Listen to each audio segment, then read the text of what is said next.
Video में 11th class UP board के students का अकाउंटेंसी यानी कि बही खाता, लेखा शास्त्र और व्यवसायिक अध्ययन दोनों ही सब्जेक्ट्स का जो 30% सिलेबस रिड्यूस करके 70% सिलेबस जो उनको पढ़ना है उसको चैप्टर वाइज पूरा टॉपिक टू टॉपिक बताऊंगी, जिससे 11th के स्टूडेंट्स, जबकि प्रॉपर क्लासेस नहीं चल रही हैं, कुछ जगह पे तो क्लासेस चल रही है और बहुत सारे स्कूल कॉलेजेस में अभी भी स्टूडेंट्स ऑनलाइन ही पढ़ रहे हैं, स्कूल नहीं जा रहे हैं। तो ऐसे में स्टूडेंट्स के पास बहुत सारी कन्फ्यूजन्स हैं और कई बार अभी उनकी 11th UP board 11th commerce में बुक्स चेंज हो गया है, उनका सिलेबस चेंज हुआ है, काफ़ी कुछ इस ईयर चेंज हुआ है।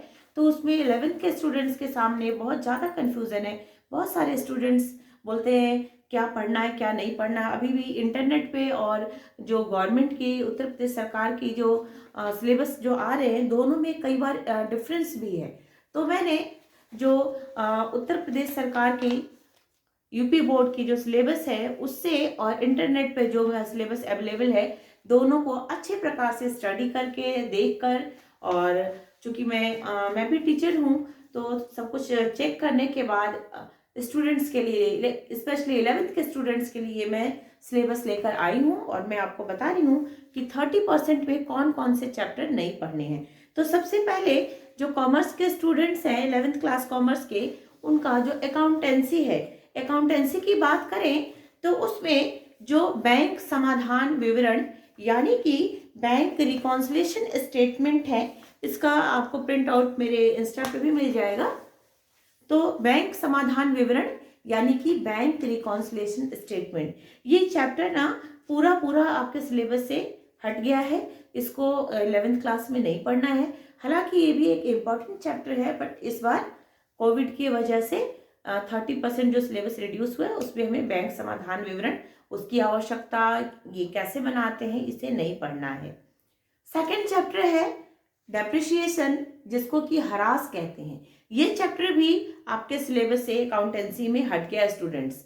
और इसके अलावा जो थर्ड और इम्पोर्टेंट चैप्टर था प्रावधान और संचय, प्रावधान और संचय जो रिजर्व वाला चैप्टर है, रिजर्व फंड का, ये चैप्टर भी, इसमें गुप्त संचय, प्रावधान, हरास, ये से संबंधित जो भी है, ये सारे टॉपिक इस चैप्टर में नहीं पढ़ने हैं। एक बैंक समाधान विवरण यानी कि bank reconciliation statement, harass, depreciation, प्रावधान और संचय, प्रोविजन एंड रिजर्व, ये 3 चैप्टर आपको बिल्कुल भी नहीं पढ़ना है। पूरी तरह से 11th क्लास के सिलेबस से हट चुका है। इसके अलावा जो अकाउंटेंसी में, लेखा शास्त्र में जो सेकेंड पार्ट, बुक में 2 पार्ट में दिया ना, फर्स्ट पार्ट सेकेंड पार्ट, तो जो सेकेंड पार्ट में वित्तीय लेखांकन वाला जो चैप्टर है, इसमें से अपूर्ण अभिलेखों के खाते, ये नहीं पढ़ना है। लाभ हानि का निर्धारण करना, अपूर्ण कारण और अपूर्ण खातों का अर्थ, उनके प्रकार, उसके बारे में आपको बिल्कुल नहीं पढ़ना है। व्यापार और लाभ हानि खातों का तुलना पत्र तैयार करना, यानी कि प्रॉफिट एंड लॉस अकाउंट और ट्रेडिंग अकाउंट, दोनों के बीच में तुलना करना और उसके बीच में अंतर स्पष्ट करना, ये आपके सिलेबस में नहीं है। स्टूडेंट्स, लाभ हानि खाता आपको पढ़ना है, लेकिन दोनों का अंतर और तुलना नहीं पढ़ना है। और उसके बाद एक नया चैप्टर इस बार यूपी बोर्ड सिलेबस में जोड़ा गया है, कंप्यूटर से रिलेटेड वाला जो चैप्टर है, 2 चैप्टर है कंप्यूटर के, उसमें जो सेकेंड वाला चैप्टर है यूनिट 7 में डाटाबेस प्रबंध पद्धति का प्रयोग द्वारा लेखांकन प्रणाली, डाटाबेस क्या यूज करके, कंप्यूटर में डाटाबेस का जो चैप्टर है जिसके माध्यम से हम लोग लेखांकन करते हैं, अकाउंटिंग करते हैं, वो भी आपके सिलेबस से हट चुका है, उसे भी आपको नहीं पढ़ना है। और प्रमाणक के प्रपत्र का प्रयोग करना, लेखांकन प्रतिवेदन तैयार करना, ये भी चैप्टर आपके सिलेबस में नहीं है। फिर स्टूडेंट्स, जितना मैंने बताया ये चैप्टर भी नहीं है जो आपको नहीं पढ़ना है, वो अभी तक बताया, वो चैप्टर मैंने बताया जो 30% रिड्यूस हो गए हैं। जब फिर से बता दे रही हूँ, बैंक समाधान विवरण, हरास, प्रावधान और संचय, अपूर्ण अभिलेखों के खाते और डाटाबेस प्रबंध पद्धति, ये 4 चैप्टर आपको बिल्कुल भी नहीं पढ़ने हैं। 4-5 चैप्टर जो ये है ये आपको बिल्कुल नहीं पढ़ना है। फिर पढ़ना क्या है, तो वाणिज्य में लेखा शास्त्र में जो 70% जो पाठ्यक्रम जो सिलेबस 11th के स्टूडेंट्स को पढ़ना है, इसमें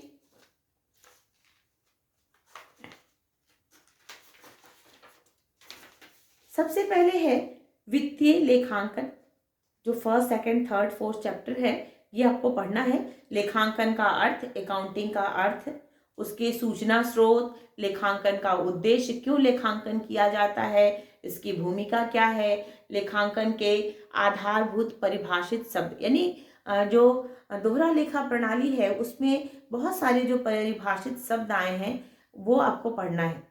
फर्स्ट सेकंड चैप्टर में जो दिए हैं वो आपको पढ़ना है। इसके बाद सामान्य मान्य लेखांकन सिद्धांत, जीएपी, इसको भी पढ़ना है। आधारभूत लेखांकन की संकल्पनाएं, लेखांकन की प्रणालियां, यानी किस किस प्रणाली से लेखांकन किया जाता है, जिसमें कि इकहरा लेखा प्रणाली, दोहरा लेखा प्रणाली, भारतीय लेखा पद्धति, ये आपको पढ़ना है। लेखांकन का मानक पढ़ना है। लेखांकन के आधार, किस आधार पर लेखांकन करना है, यानी सिंपली कहें तो जो 2 स्टार्टिंग के चैप्टर है, लेखांकन एक परिचय और लेखांकन के सैद्धांतिक आधार, ये दोनों चैप्टर फुल चैप्टर है, इसमें से कुछ भी कटा नहीं है, कुछ भी सिलेबस से बाहर नहीं गया, ये पूरा सिलेबस में है। फिर है लेन देन का अभिलेखन, यानी कि व्यवसायिक सौदे और उसका स्रोत प्रलेख।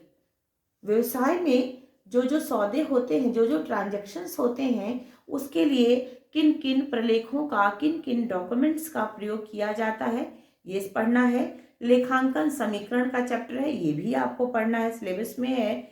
नाम और जमा, यानी डेबिट क्रेडिट का जो चैप्टर है ये भी पढ़ना है। प्रारंभिक प्रविष्टि की पुस्तकें, यानी प्रारंभिक जिसमें हम लोग जनरल पढ़ते हैं वो पढ़ना है। लेजर भी है सिलेबस में, और जनरल से लेजर कैसे बनाते हैं ये भी पढ़ना है। जनरल भी पढ़ना है, जनरल से लेजर कैसे बनाते हैं वो भी पढ़ना है। स्टूडेंट्स, ये पूरा डिटेल्स आपको मेरे इंस्टा पे मिल जाएगा। लेन देन का अभिलेखन रोकड़ बही में कैसे किया जाएगा, यानी कि कैश बुक भी आपको पढ़ना है। परचेज रिटर्न, ये भी कैश बुक का एक पूरा चैप्टर ही है, तो कैश बुक का चैप्टर में भी है, लेजर में भी कैश बुक है, तो कैश बुक फुल चैप्टर है।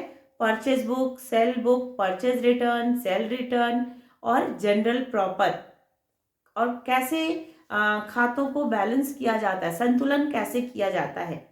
लेजर में आपने अलग अलग तरह के अकाउंट्स बनाना पढ़ा है, तो उन अकाउंट्स को कैसे बैलेंस किया जाता है ये भी आपको पढ़ना है। इसके बाद जो नेक्स्ट यूनिट में है तलपट, यानी कि ट्रायल बैलेंस और उनके अशुद्धियों का शोधन, ये भी इम्पॉर्टेंट है, क्योंकि हम लोग जब अकाउंटेंसी की बात करते हैं तो पहले जनरल, सबसे मेन जो जहाँ से न्यूमेरिक स्टार्ट होता है किसी अकाउंट का, वो जनरल बनाने से लेके फिर लेजर, उसके बाद नेक्स्ट होता है तलपट, ट्रायल बैलेंस, तब जाके फिर फाइनल अकाउंट में हम लोग जाते हैं। तो अपने आप में तलपट एक इम्पॉर्टेंट चैप्टर है। तलपट का क्या अर्थ है, यानी ट्रायल बैलेंस का मीनिंग, उसके बनाने के उद्देश्य, उसको कैसे तैयार किया जाता है, और कैसे तलपट के डेबिट क्रेडिट को कैसे मिलाया जाता है, इसमें अगर कुछ अशुद्धियां हो गई उसका पता कैसे लगाया जाएगा, ये भी। और इसके बाद जो नेक्स्ट चैप्टर है जो आपके सिलेबस में है, विनिमय विपत्र। विनिमय विपत्र, इसकी परिभाषा, प्रतिज्ञा पत्र, विनिमय विपत्र के लाभ, प्रतिज्ञा पत्र, यानी कि बिल ऑफ एक्सचेंज वाला जो चैप्टर है ये फुल चैप्टर है, इसमें से कुछ भी आपका सिलेबस से बाहर नहीं गया है। विनिमय पत्र को बेचान करना, उसका लेखांकन में क्या यूज होता है, कैसे उसका से व्यवहार किया जाता है, और विनिमय विपत्र का अनादरण, जैसे चेक अनादृत हो जाता है, डिसऑनर्ड हो जाता है, उसी प्रकार से बिल भी अनादृत होता है, वो भी आपको पढ़ना है। विनिमय विपत्र का नवीनीकरण, नवीनीकरण जब बिल को फिर से नया बिल बनाने के लिए डिमांड किया जाता है, वो उसको नवीनीकरण कहते हैं। जैसे फिक्स टाइम पीरियड के अंदर अगर आप उसका पेमेंट नहीं कर सकते हैं तो बिल लिखने वाले के से फिर से अपील की जाती है कि मुझे नया बिल बनाकर आप दे दीजिए, मुझे थोड़ा और समय चाहिए, इतने समय में मैं इसका पेमेंट नहीं कर पाऊंगा, तो वो होता है नवीनीकरण।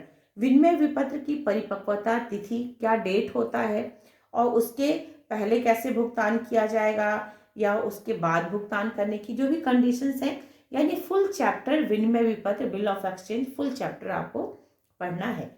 इसके बाद आइए वित्तीय लेखांकन। वित्तीय लेखांकन में 2 पार्ट है चैप्टर। आपकी किसी भी राइटर्स की आप बुक पढ़ें तो वित्तीय लेखांकन 2 पार्ट में है, फर्स्ट पार्ट और सेकंड पार्ट। फर्स्ट पार्ट में आपको पढ़ना है पणधारी और उसकी सूचना आवश्यकताएं, पूंजी का आगम यानी आयगत पूंजी और व्ययगत पूंजी, या कहे कि आय और व्यय से संबंधित जो लेखांकन है वो पढ़ना है। वित्तीय विवरण पढ़ना है, व्यापारिक और लाभ हानि खाता, यानी यहाँ से हमारा फाइनल अकाउंट का जो मेन टॉपिक है ट्रेडिंग एनपीएल वो भी इसमें पढ़ना है। और प्रचलन के लाभ, तुलना पत्र और प्रारंभिक प्रविष्टि, यानी कि प्रारंभ कैसे स्टार्टिंग किया जाता है अकाउंटिंग में वो। इसके बाद जो वित्तीय विवरण का जो दूसरा पार्ट है, दूसरा चैप्टर है, उसमें समायोजन की अवधारणा, कैसे अगर कुछ त्रुटि रह जाती है लेखा करते वक्त, बाद में उसमें समायोजन किया जाता है, एडजस्टमेंट किया जाता है, वो टॉपिक पढ़ना है।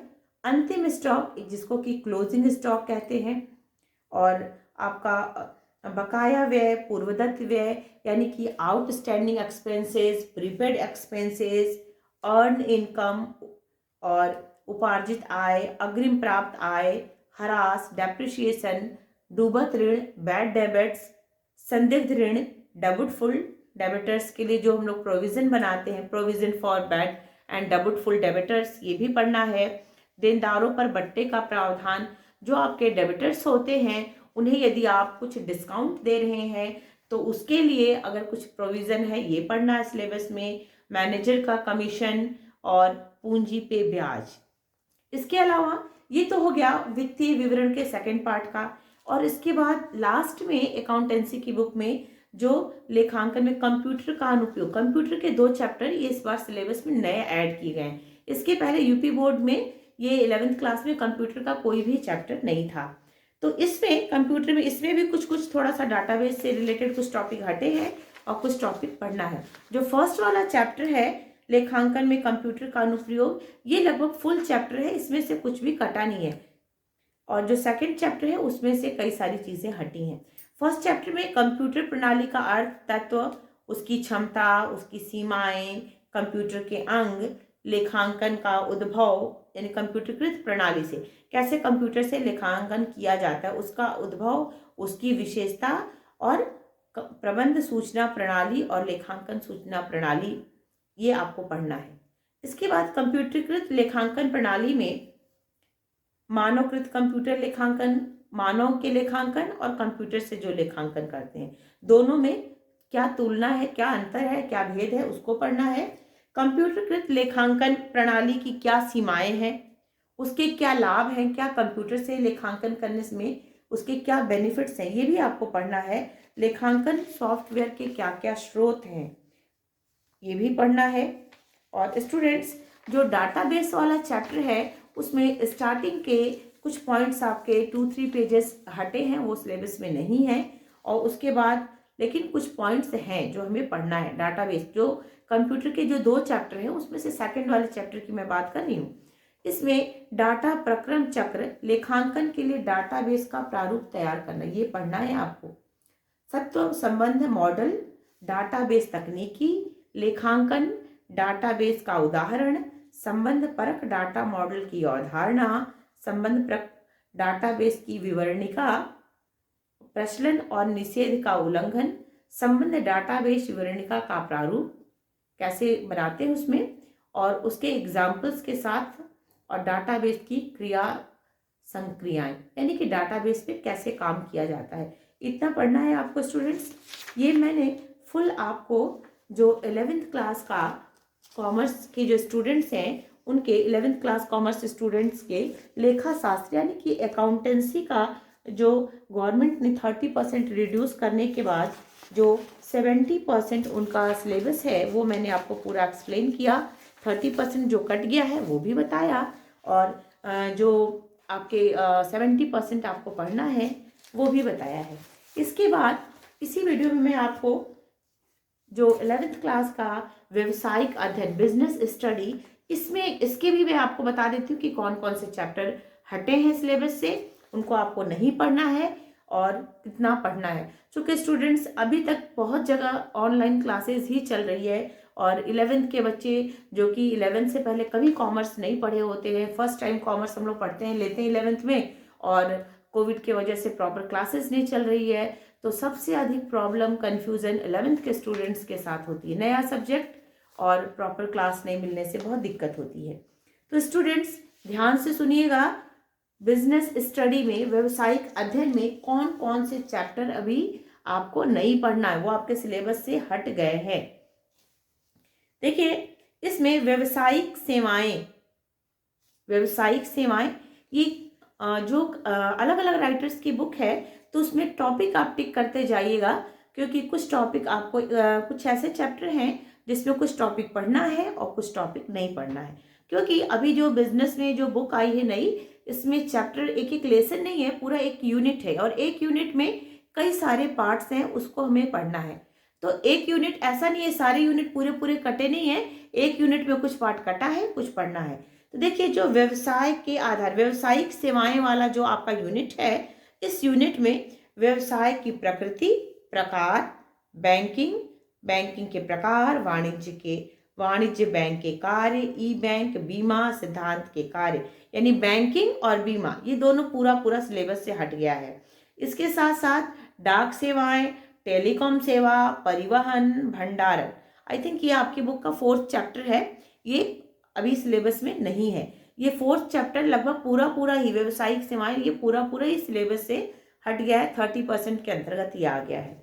इसके बाद है व्यवसाय का सामाजिक उत्तरदायित्व एवं व्यवसायिक नैतिकता, ये आपका 6th चैप्टर है बिजनेस स्टडी का, व्यवसायिक अध्ययन का।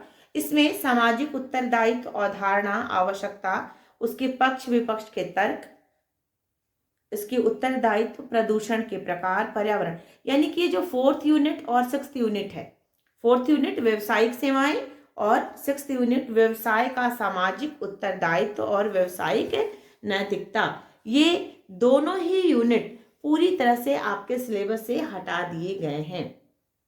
स्टूडेंट्स, इसके अलावा एक और जो हटा है वो अंतरराष्ट्रीय व्यापार का 2nd पार्ट। अंतरराष्ट्रीय व्यापार कुछ बुक में एक ही चैप्टर में, एक ही यूनिट में पूरा दिया है, और कुछ बुक में अंतरराष्ट्रीय व्यापार 1st और अंतरराष्ट्रीय व्यापार 2nd करके दिया है।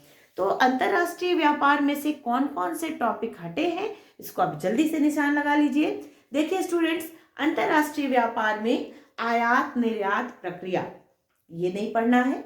आयात निर्यात प्रक्रिया में प्रयुक्त होने वाले प्रलेख, यानी कि आयात निर्यात प्रक्रिया में कौन कौन से डॉक्यूमेंट्स यूज होते हैं, वो भी आपको नहीं पढ़ना है। और साथ में विश्व बैंक और विश्व बैंक के कार्य, इतना आपके सिलेबस से हटा है। बिजनेस स्टडी में क्या क्या हटा है, एक तो व्यवसायिक सेवाएं, आई थिंक ये 4th यूनिट है, ये पूरी तरह से सिलेबस से हट गया है, जिसमें कि बैंक, बीमा, डाक सेवाएं, टेलीकॉम सेवाएं, परिवहन, ये पूरा हटा है।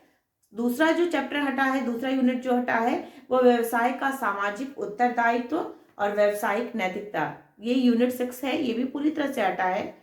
और जो 3rd हटा है वो अंतरराष्ट्रीय व्यापार में आयात निर्यात प्रक्रिया, आयात निर्यात के प्रलेख, विश्व बैंक और विश्व बैंक के कार्य, इतना व्यवसायिक अध्ययन में हट गया है। अब कौन कौन से चैप्टर आपको, कौन कौन से यूनिट में क्या क्या टॉपिक पढ़ना है, वो मैं आपको विस्तार से आपको बताती हूँ। स्टूडेंट्स ध्यान दीजिएगा, ये भी आपको मेरे इंस्टा पे मिल जाएगा। व्यवसाय का आधार, व्यवसाय की प्रकृति, उसका उद्देश्य, व्यवसायिक क्रियाओं की विशेषता, पेशा, रोजगार, व्यवसायिक क्रियाएं, ये आपको पढ़ना है। यानी कि यूनिट 1st 2nd पढ़ना है। व्यवसायिक संगठन, उसके गुण, लक्षण, उसकी विशेषताएं, उसका संयुक्त हिंदू परिवार, साझेदारी, पंजीकरण, सहकारी समितियां, ये यूनिट 2nd में दिया है। यूनिट 1st पूरा पढ़ना है। यूनिट 2nd में संयुक्त हिंदू परिवार हो, साझेदारी है, सहकारी समितियां हैं, संयुक्त पूंजी कंपनी है, ये इनके बारे में पूरा विस्तार से आपको पढ़ना है। यानी यूनिट 1st भी पढ़ना है, यूनिट 2nd भी पढ़ना है।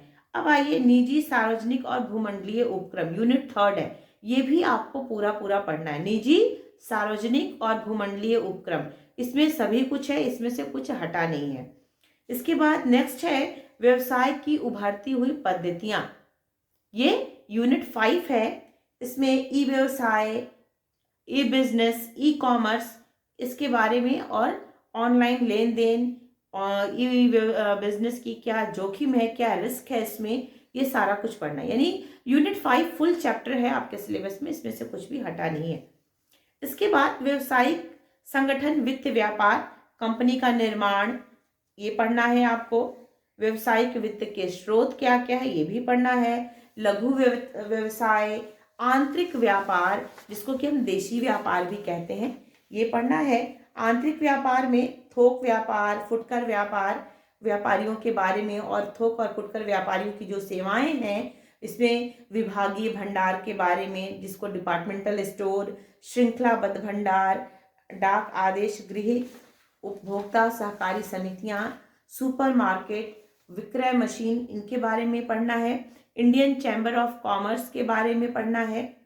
और जो लास्ट है अंतर्राष्ट्रीय व्यापार वाला, कुछ बुक में फर्स्ट यूनिट है तो वो पूरा पूरा है, और जो कुछ राइटर्स के बुक में एक ही चैप्टर है अंतर्राष्ट्रीय व्यापार, तो उसमें क्या क्या पढ़ना है आप देख लीजिए। इसमें अंतर्राष्ट्रीय व्यापार का अर्थ, घरेलू और अंतर्राष्ट्रीय व्यापार में अंतर, अंतर्राष्ट्रीय व्यवसाय के क्या काम हैं, इसके आयात निर्यात, आशय, लाभ और सीमाएं, और संयुक्त उपक्रम की लाभ और हानियां। तो स्टूडेंट्स, मैंने इस वीडियो में आपको 11th क्लास कॉमर्स के बही खाता, लेखा शास्त्र यानी कि अकाउंटेंसी और व्यवसायिक अध्ययन, दोनों का मैंने 30% जो रिड्यूस हुआ है वो भी बताया, और जो 70% आपको पढ़ना है वो भी बताया। तो स्टूडेंट्स, आई थिंक कि मेरे इस वीडियो से आपको पढ़ने में आसानी होगी, और यदि आपकी कोई इसमें कोई टॉपिक क्लियर नहीं होता है तो आप मुझे मैसेज कर सकते हैं। उसके लिए मेरे इंस्टा पे या मेरे वीडियो पे आप मैसेज कर सकते हैं। आपकी जो भी परेशानियां होंगी, मैं पूरी कोशिश करूंगी कि मैं उसका समाधान लेके नेक्स्ट वीडियो में आपके साथ उपस्थित हूँ, आपसे के साथ मिलूँ। तो थैंक यू स्टूडेंट्स।